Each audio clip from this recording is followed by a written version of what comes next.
Fala pessoal, tudo bem? Quem está falando aqui é Marcelo Fernandes. Para quem me conhece, eu sou advogado especializado nos concursos da Polícia Militar aqui do estado do Rio de Janeiro.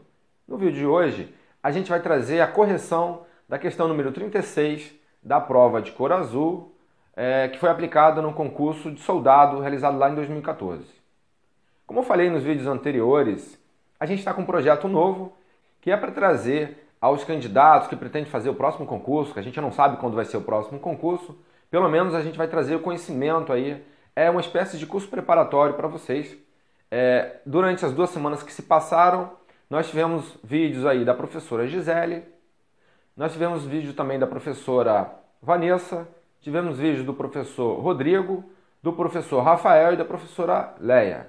Esse aí é o grupo de professores que estão dispostos, estão disponíveis para poder trazer aí o conhecimento para vocês relacionados ao próximo concurso. Então a gente vai disponibilizar sempre aí vídeos diários ou vídeos semanais. Inicialmente estão sendo feitos no Facebook e posteriormente provavelmente vão ser colocados aí em outra plataforma. Tá? Então hoje, como a gente se comprometeu, a gente vai trazer a correção de uma questão pelo menos para vocês entenderem como é que funciona. Eu vou trazer algumas dicas e como eu já tinha falado, eu sou professor de Direitos Humanos. E a dica que eu tenho para falar para vocês é o seguinte: independente de quando vai ser o próximo concurso, porque essa é uma pergunta bastante recorrente que me fazem aí nas redes sociais, inicie um estudo. Porque quanto mais você esteja interagido com o assunto, mais fácil vai ser no momento de fazer a prova. Em regra geral, a gente está tomando como referência o concurso que foi realizado em 2014. Tá? Então a gente não sabe qual vai ser a próxima banca, que a banca anterior foi a Exatos. Em 2016, a Polícia Militar optou em trocar de banca e foi a banca IBAD. Por sinal, uma excelente banca. Pode ser que, em razão do sucesso que ela fez no concurso de oficial, pode ser que ela seja a banca também de soldado do próximo concurso. A gente não sabe porque isso é feito por meio de licitação. Então a escolha lá é feita pelo melhor preço. Então a gente não tem como saber. Tá? Mas a gente vai tomar como referência o último concurso. Tá? Então, a dica que eu tenho para dizer para vocês, pelo menos na área de direito, né? Direito humano, direitos humanos, que é a área que eu estou aplicando, basta iniciar os estudos estudando o artigo 5º da Constituição. Não tem motivo para você inventar desculpas, criar qualquer empecilho. Basta entrar na internet, bota lá, abre o Google e bota Constituição da República Federativa do Brasil. E aí você vai identificar, vai aparecer lá o texto da Constituição Federal. Basta ler o artigo 5º. O artigo 5º tem lá seu caput e tem uma série de incisos. Basta você ler. Vocês têm que decorar esse artigo. É claro que não dá para decorar tudo isso, mas quanto mais você está familiarizado com o assunto, mais fácil fica no momento de você aplicar essa prova, de você realizar essa prova. Então a dica que eu tenho é: estude o artigo 5º, pelo menos nesse momento, porque a gente não sabe como vai ser o próximo concurso. Pode ser que tenha artigo 5º, pode ser que tenha outro assunto. Se tiver outro assunto, a gente vai trazer para você também. Mas a dica de hoje é: se tiver um tempinho, reserve 10 minutinhos por dia para ler o artigo 5º. Leia lá o caput, né, que é a parte principal do artigo 5º. Depois lá, inciso 1º, inciso 2º, inciso 3º. Reserve aí 10 minutos para você ler aquilo ali. E não se importe com o tempo. Leia isso todo dia, você vai só perder 10 minutos. Melhor, você não vai perder 10 minutos. Você vai investir 10 minutos da sua vida no seu futuro, na sua educação como cidadão, na sua educação para a próxima prova aí. Que eu não posso dizer com certeza que vai ser aplicado esses conceitos de direitos humanos, mas é bem provável que caia também. Tá? Mas se cair outro assunto, a gente vai estar aqui para poder trazer para vocês aí as explicações. Então, o que a gente vai fazer agora? A gente vai aplicar aí, a gente vai trazer aqui uma correção para vocês entenderem como é simples. A gente vai trazer aqui a correção da questão número 36 da prova azul do concurso de soldado, tá? Então eu vou ler para vocês como é que vai ser a dinâmica aqui. Eu vou ler para vocês a questão toda, vou identificar qual é a questão que a banca identificou como questão correta e vou fazer alguma explanação sobre essas questões, sobre o tópico, né, sobre a opção que é dita como correta, e eu vou fazer aí algumas considerações sobre cada opção, por que essa opção é correta e por que essa opção é incorreta, tá bom? Então vamos lá para a gente tratar do assunto que nos interessa aqui. A questão 36, ela diz o seguinte, então vamos ler o tópico, o enunciado da questão número 36. Sobre os direitos individuais e coletivos, marque a opção incorreta. Esse é o enunciado. Então observe o seguinte, está em caixa alta escrito, marque a opção incorreta. Então, dentro das alternativas, que são 4 alternativas, A, B, C e D, existe apenas uma opção incorreta. Então, quem leu o artigo 5º com certeza vai acertar essa questão, porque essa questão cada opção dela é o texto exatamente igual ao que está escrito na Constituição Federal. Então, se você candidato decorou a Constituição, ou então tem pelo menos uma noção do artigo 5º, com certeza não vai errar essa questão. E eu vou dizer o seguinte, entenda, por que é requerido isso nessa prova? Porque é inerente ao cargo de policial militar ele saber os direitos do cidadão, ele saber os direitos individuais, ele saber os direitos coletivos para poder ele respeitar, para poder ele agir no momento correto, sem ferir aí a própria Constituição ou as leis, para que não cometa abuso de autoridade. Então vamos lá falar aqui cada questão e aí eu vou fazer algumas considerações sobre cada uma delas. Como eu falei, basta ler o artigo 5º que você vai ter noção. E a letra A da questão número 36 diz o seguinte, ninguém será preso senão em flagrante delito ou por ordem escrita e fundamentada de autoridade judiciária competente, salvo nos crimes militares ou propriamente militares definidos em lei. Essa letra A da questão número 36, ela fala sobre o inciso 61 da Constituição. Então, o que diz esse inciso 61? Que ninguém, salvo flagrante delito, salvo ordem expressa, escrita por autoridade judiciária, será preso.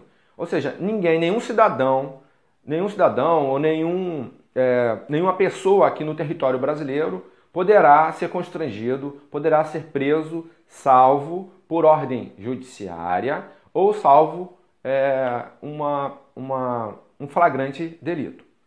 Mas existem as exceções. Quais são as exceções? Para as transgressões militares, para os crimes propriamente militares, que são definidos lá na legislação própria, que é, no caso, o Código Penal Militar. Tá? Então, o militar ele tem uma regra própria, então a gente não vai entrar no detalhe. O que é importante vocês entenderem é o seguinte, se o cidadão não é militar, ele entra para a regra geral. E qual é a regra geral? Não pode haver prisão, exceto se for uma ordem de autoridade judiciária escrita ou se for em flagrante delito.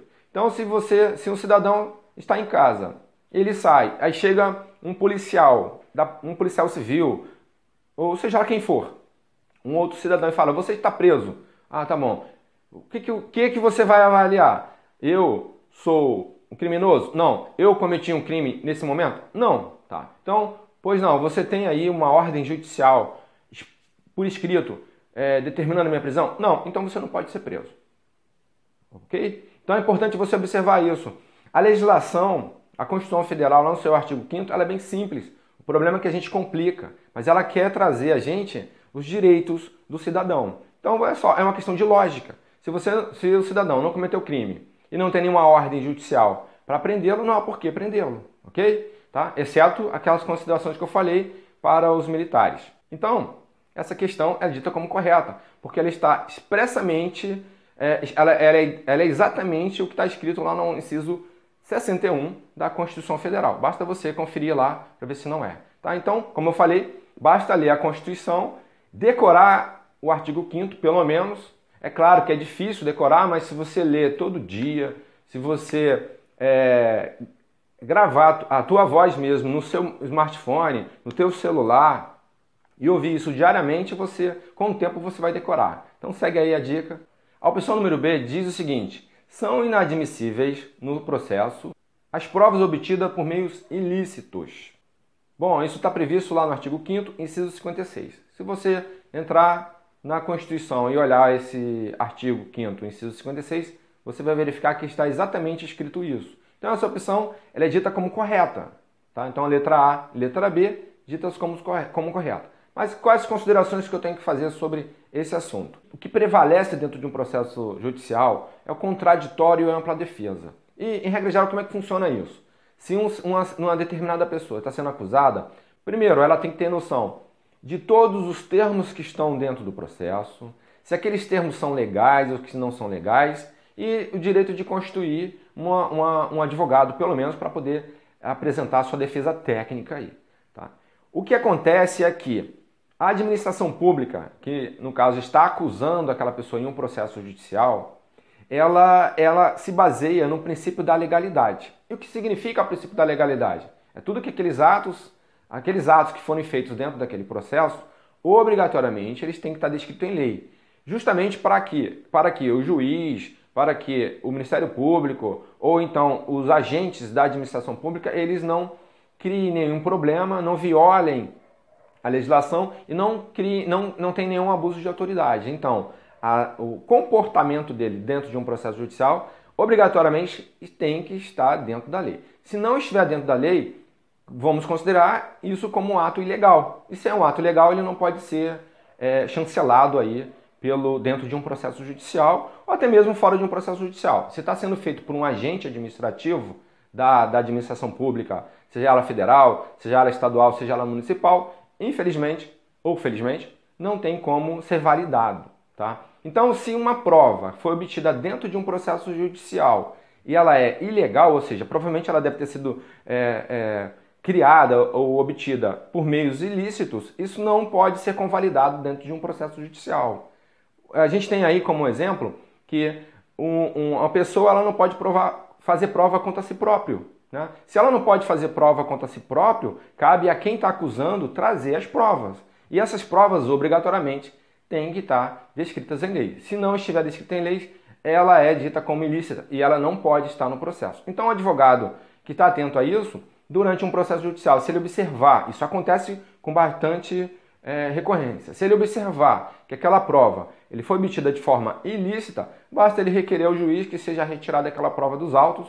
E aí a gente vem acompanhando alguns processos judiciais criminais aí dos políticos que a gente observa que, vez ou outra, um advogado pede para a prova ser retirada porque é comum a autoridade policial, na tentativa de buscar aí, todo meio probatório para acusar determinada pessoa, ele acaba extrapolando seus limites aí da sua autoridade. Então, cabe ao advogado atento, ao defensor daquela pessoa ali, e lá falar, olha, essa prova aqui foi obtida de forma ilícita, ele tem que comprovar que foi obtida de forma ilícita, e aí vai pedir para que aquela prova seja retirada do processo, o juiz vai realmente retirar aquela prova ali. Tá? Então, se a gente observar o inciso 56, está exatamente escrito, exatamente o que está escrito lá na opção número B da questão número 36. Tá? Então essa opção ela é correta, assim como a opção número A.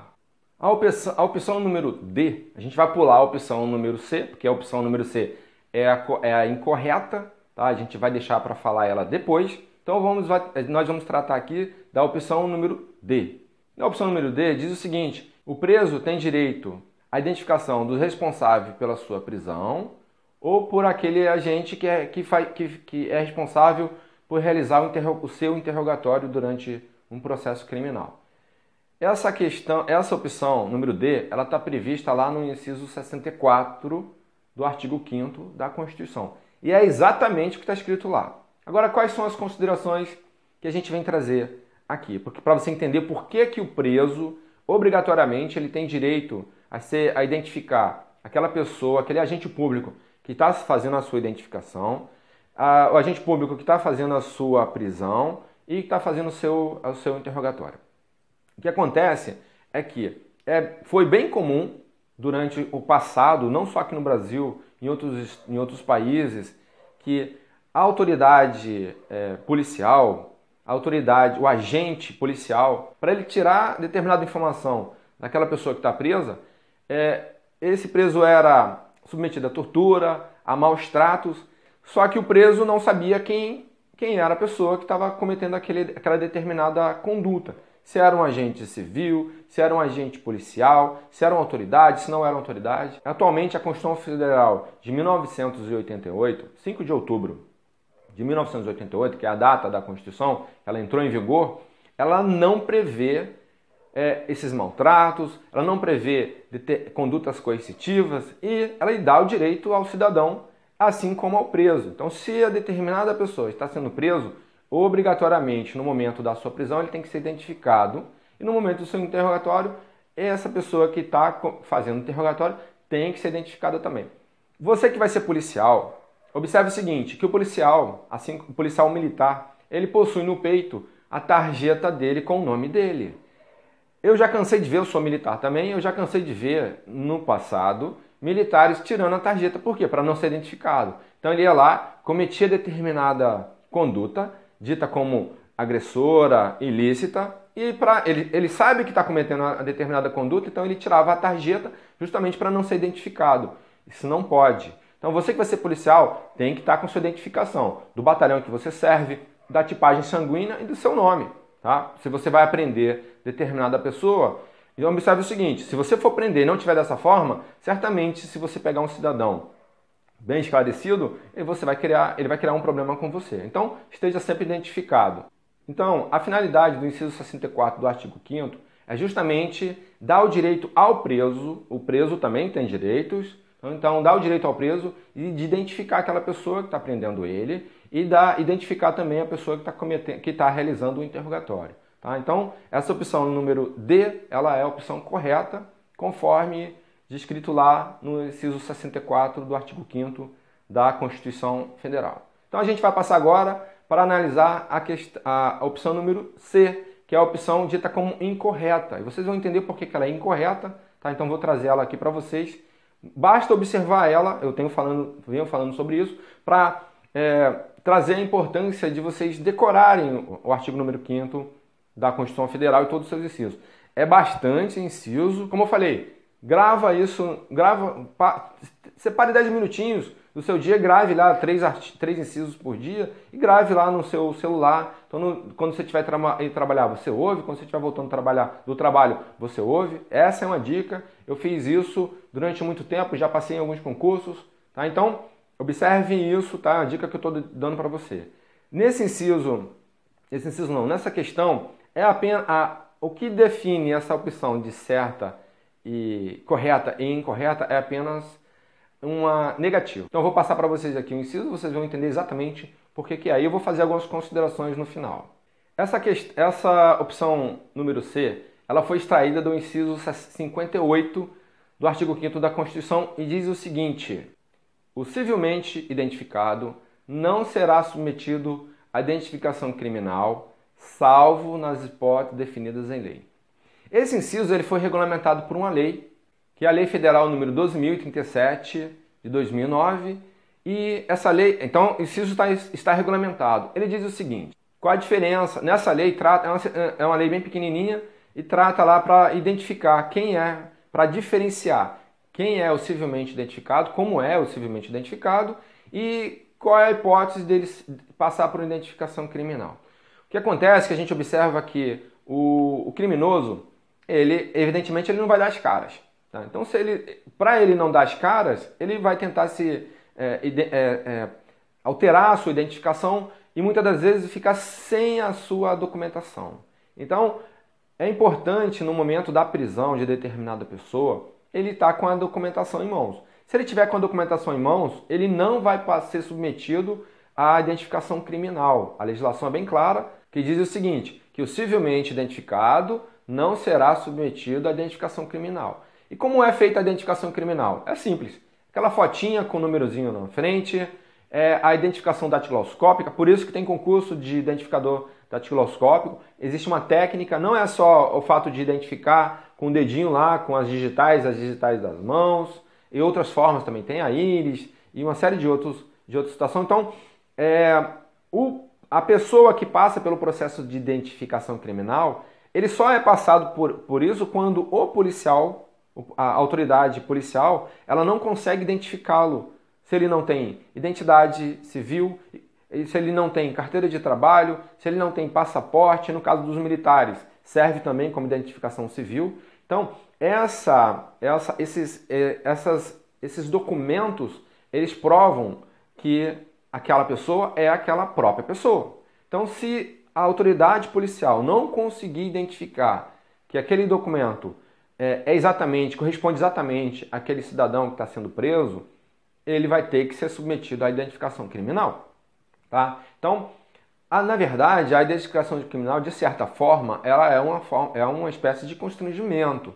Tá? Então, se o cidadão está identificado, como eu falei, com identidade, carteira de trabalho, passaporte e outros documentos aí que são registros de classe, que são expedidos aí por órgãos públicos, se ele não tem esse documento, ou ele perdeu, né? Então isso vai ter um registro, ou ele está na intenção de não ser identificado. Por isso ele vai ser submetido à identificação criminal. Então quando a gente vê em filmes, em novelas, ou até mesmo na televisão, que a determinada pessoa que foi preso está ali verificando a altura dele, ele está com a plaquinha, com a identificação, e ele está com a identificação de número, né? Tirou uma foto de frente, uma foto de lado, e ele está identificando as digitais dele, é porque ele não está com a documentação em mãos, ou então que a autoridade policial não conseguiu identificar ele como ele próprio, através daquela documentação que foi apresentada ali.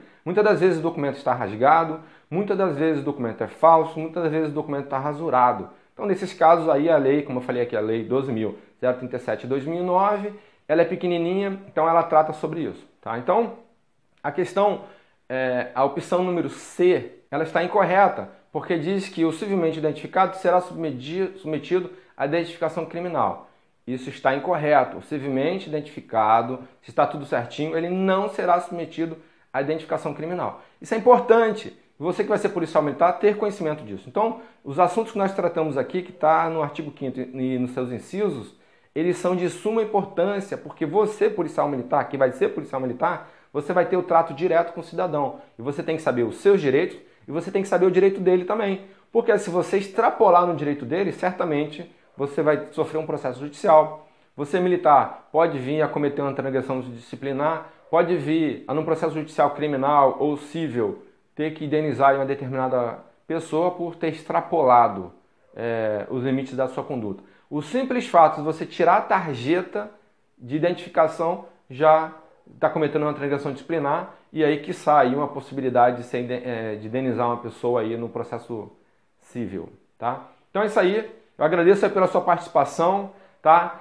É importante que vocês comentem aqui na descrição do vídeo, deixe seus comentários, se está sendo interessante, para que motive a gente a trazer mais informações para vocês. O nosso projeto, como eu falei aí, apresentei no início do vídeo, é trazer informações para vocês. A gente está iniciando com bastante cautela os assuntos específicos do concurso de soldado, o próximo concurso, tomando como referência o concurso anterior. Tá? Então eu espero que vocês gostem, espero que vocês aí façam os comentários. Se tiver ok, marque aí dizendo que está ok. Se não tiver ok, pode falar também, que é interessante, é uma forma da gente entender que a gente tem que parar e modificar. Tá? Então, e espero aí os comentários de vocês, se está bom, se está ruim. Tá bom? Um grande abraço aí, até o próximo vídeo. E na próxima semana, a partir de segunda-feira, a gente tem mais vídeos aí. Grande abraço aí para vocês, galera.